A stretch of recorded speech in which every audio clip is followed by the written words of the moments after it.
Hey folks, Notretsam here. The Knowledge Talk video, as the title says. We're doing this right now because the PTB is live and there's going to be YouTube videos coming out soon from our content creators and we're going to start watching them here. So we want to put a few thoughts out on it regarding a few things. We do have an hour 44-minute video, which no one is watching. I don't know about them because it's an hour and 44 minutes. Where we basically had a live reaction to the whole reading the whole update. There's a lot to the update, but if you want to watch that, we'll link it in the description and in the video at the end. There is chapters in the underneath it, so there's specific things you want to you're curious about my opinion on when you can go to that video here. But what we want to talk about in this here is three things. One, we want to talk about the reduction to breaking pallets, the cooldown reduction on a successful base attack hit for my killer as well, and we also want to talk about that collectively with the speed boost as well, because the speed boost that survivors get after you successfully hit them, that's getting reduced as well. So the reduction to the pallet, breaking pallets, reduction to the speed boost the killer, the survivor gets after you successfully hit them, and the reduction to the cooldown as well. We want to talk about that. Then we want to talk about bloodlust changes, and we want to talk about the gen changes, the extra 10 seconds it takes, and the 2.5% as well. So here we go. Right, first things first, the extra reduction here, right, to the breaking pallets and why it's significant again. With the amount of pallets in a match, a survivor's always going to make it to another pallet. They're always going to be there, but the question is, what pallet did they make it to? And that's the interesting thing to me here. Because I think the change to the 10% reduction on the speed of breaking pallet, the 10% reduction on the cooldown after a successful base attack hit from a killer, and the 10% speed reduction a survivor gets, altogether I think could create more dead zones for killers. I'll give you an example. A, B, C and D, on one side of the map, you have loop A, you're on loop A, all four, A, B, C and D all have a pallet on it. It doesn't matter what type of loop it is, let's just say for an example sake, they have a pallet on them. Yeah, which most do, to be honest, let's be real. Most maps do have something like that, basically, they're somewhere in that there. But it might not be an exact direct line, but let's say it is in a direct line, basically, a direct straight line, A, B, C and D, right? And you have a tile here, about the size of this house here, what I'm currently looking really badly at the moment. So you're on a tile. At the present moment in the live version on the PTB, the reductions are all going on. In the live version, it's still the same way it's always been. There's no reduction. So without the reduction, right, if the survivor drops a pallet, you break the pallet, that survivor's probably going to make it to C. And they're going to make it to the C tile, two tiles across, they're going to make it to. No doubting about that there. Now let's say there's a ban play at the pallet, you basically hit the survivor and they drop the pallet at the same time, which we've all seen that happens a lot more than it probably should do. But there, so with that speed boost they get and your cooldown on the successful attack, base attack, and the time you take to break the pallet, they're probably going to make it to D. With the speed changes, decreases there, the reductions, the nerfs basically, let's go to the nerfs. I finally got the word I was looking for, the nerfs, to all the three phases there. They're not going to make it to D with that speed boost.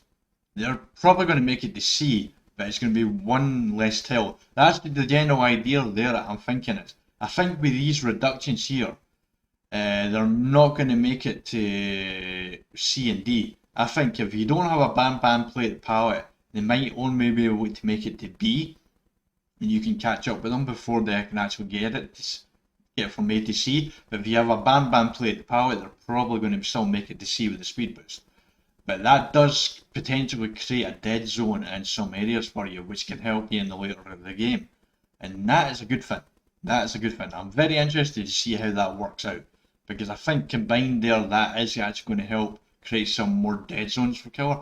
Or what I should say, you can create dead zones already in the game, but I think consistently it's going to create more dead zones for killers, and that's going to be a good thing, I think.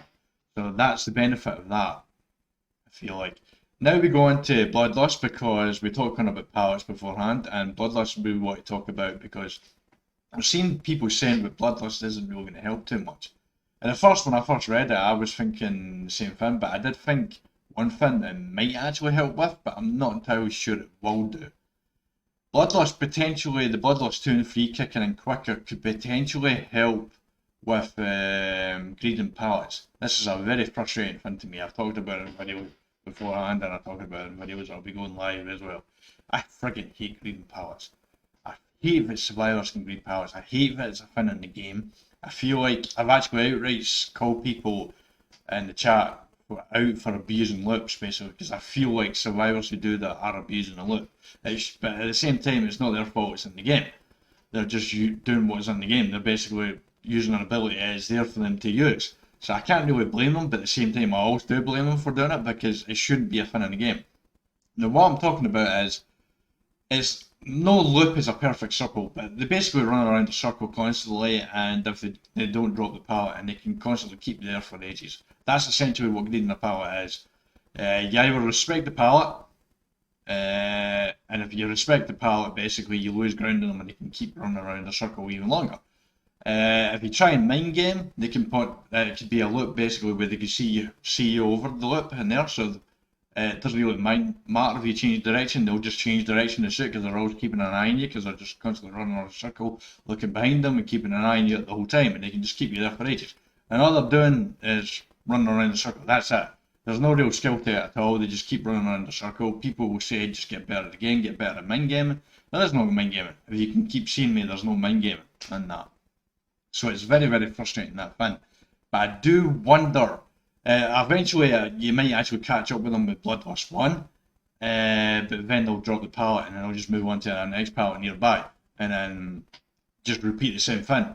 And while all this is going on, you have 3 other survivors on the map popping out gens. And you could lose 2 gens, you could lose 3 gens, all because someone just running around a circle. It's super frustrating, super annoying, and it should not be a thing in the game. It should not be a thing in the game at all. Really, there. But I do wonder if Bloodlust, the changes are actually related to doing that. They didn't actually say in the actual patch notes about it they didn't mention it, and you would think they would mention it if that's what they're trying to actually prevent. But I do wonder if Bloodlust 2 and Bloodlust 3 kicking in quicker, how that is going to affect greeding pallets. I don't think it's going to prevent it completely, but I do think it could reduce the length of time they can keep you at a pallet. I do wonder about that. However, I don't think it's the right change either. I think Bloodlust 2 and 3 should be changed. I think Bloodlust 1 should be reduced to 10 seconds as well. I don't have a problem with that. But mostly what I want to see happen is I want to see killer speeds increased. 4.4 kills should become 4.5 and 4.6 should become 4.7. Although admittedly the 4.7 comes with an asterisk afterwards because I think that might be too fast. Here's the reason why. I'm still sorry about this pallet not dropping, because I swear I was hitting space to drop that bloody pallet there, and it didn't drop. I was so annoyed about that. So basically, yeah, 4.7 might be too big, and the reason why I'm thinking that is because Clown's reload time in these bottles is too slow, but there's a yellow add-on that reduces by 0.5, and it makes a huge difference to Clown. Clown actually becomes a lot of fun to play when you actually use that add-on. Yellow add-on, I can't remember the name of it sadly at the moment, but it reduces by 0.5, so that's what I'm thinking. Like a 0.5 increase on 4.6 kills is probably going to make a huge difference, just like that makes a huge difference to Clown's reload time. So that's why I'm thinking 0.5 only and 4.6. But 4.54 really needs to become 4.5. That's what needs to happen, I think, in the game. There. Now, once we've got that here, we go into the third thing we wanted to talk about, and that is the gens. Gens are going to take 10 seconds longer. I can pretty much guarantee you right now that it'll be not make any changes at all, because the big change in this game it needs to happen is survivors need to be slowed down on the gens. That is the biggest thing to change, and to credit behaviour here, they have acknowledged that. They actually said here the gens are getting done too fast, and that's great that they've acknowledged that, and they are. It's great that they're trying to do something about it. I just don't think they're doing the right thing about it at the moment. I don't think. Well, they're making good steps forward, but they're not making enough steps forward to resolve it, I feel like. So, reason why I think the 10 seconds is pretty much not going to matter, and I can guarantee this because I saw it at the weekend with playing Trickster during the 6th anniversary event, because I got a ton of blood points for each match I was doing there. I was always getting 100k plus. Sometimes I even got 260k once, and if you want to see proof of that, go to my Twitter. You'll see it in my Twitter, my screenshot of that. So yeah, I was played a lot of killer at the weekend. I played about 75 hours in the last 2 weeks, and most of it has been killer. And I've seen it happening there, and that is, I've seen prove myself a lot more. That perk is guaranteed to become the new meta now.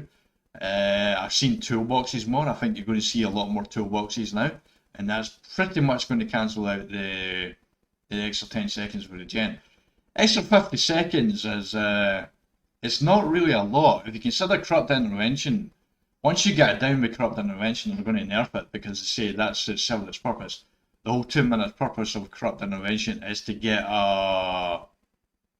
basically a down there. I messed up on that. I mean, I know, just in case anyone saw that and said I screwed up. Yeah, I did screw up in that, but I acknowledge that. So yeah, I don't think that 10 seconds is going to be enough, but at the same time, I did say in an hour of 44-minute video, but people don't want to stay in gens. So you don't want to increase it too much, but I do think you do need to increase that. I think the time it takes one survivor to do a gen is the time it should take 2 survivors to do a gen. That is what I think. I think that should be increased. I know people don't like to be able to do skill checks and doing gens, but sorry, but that's the game. This is a game of gens. It's not a game of chasing. It's not a game of sabotaging hooks and preventing hooks. I know that's the most fun thing for some people to do, especially with the chase side of things. I have a different strong opinion on sabotaging hooks and all that stuff there, but I know the fun side isn't the skill checks and that and you don't want to do it, but so that's the game. It doesn't matter how long you loop a killer for if you don't get a gen done. So, with as I said there, with that being said there, as I said, prove itself, and toolboxes are going to cancel that out. I know I was talking about something else before I got distracted by me saying I screwed up at the hook, but I can't remember what it was right now. There, so yeah. The other thing as well I wanted to talk about is 2.5% kicking a generator. I don't think that's going to do anything at all, but I'm not entirely sure how much 2.5% is going to knock off gens. It really depends on what progress of the generators are done, but what I can say is it takes 90 seconds to do a generator, I believe, off the top of my head. If I remember correctly, it's 90 seconds to do a generator. Let's have a look here. Let's go to hold on. Should have done this before. DVD. 90 seconds, yeah. Fully repairing a generator without help of a toolbox person or survivors takes 90 seconds, assuming that no great skill checks have succeeded and no skill checks have failed. So there you go, 90 seconds it takes. So 2.5% has to result in a amount of seconds that's been knocked off that gen. So 2.5 in 90 seconds is only like 2 seconds, I believe. That's the only there. That is only 2 seconds. Now obviously 90 seconds, if it's at 90 seconds, it's obviously fully finished. But what progress amount of seconds are you going to knock off that generator at 75%, at 60%, at 50%, at 40%, and all that stuff? And I'm very interested in that, because I feel like there's going to be a percentage of the gen where it is more value kicking the generator for somebody else.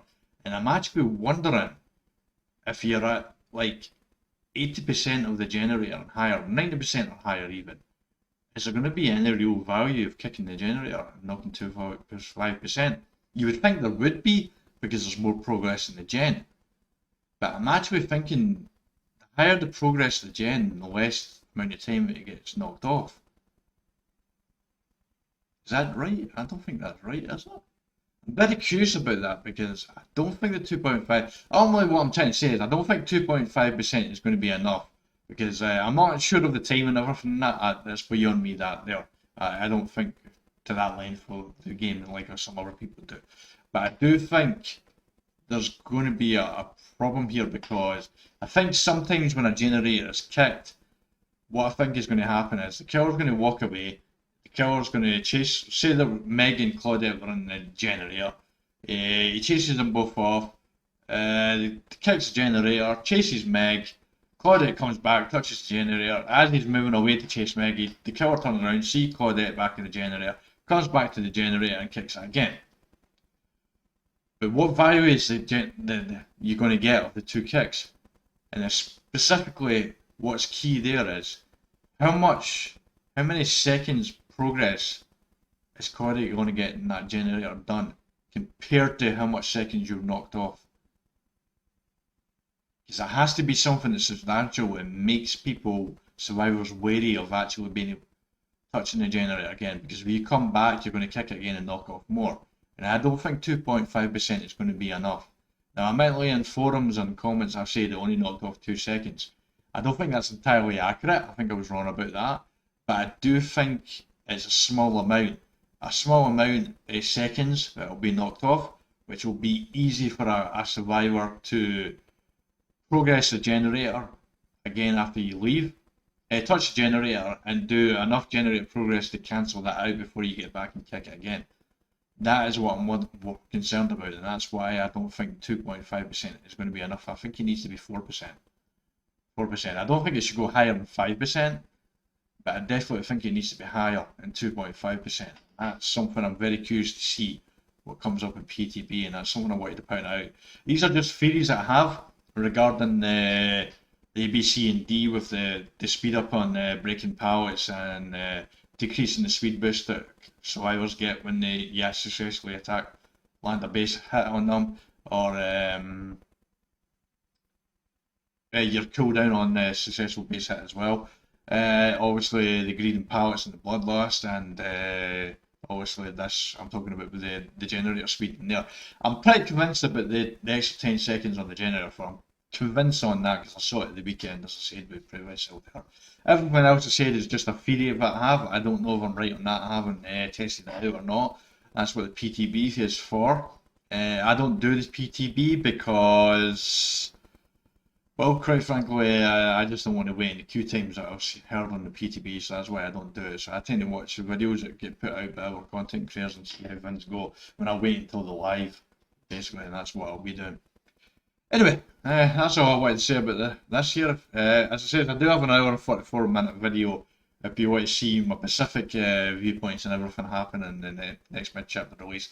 I'll link it in the video afterwards, and I'll link it in the description as well. But as I said, it's an hour and 44 minutes. No one's really watched it right now. If anyone has, I'm very much thankful to you and I very much appreciate it.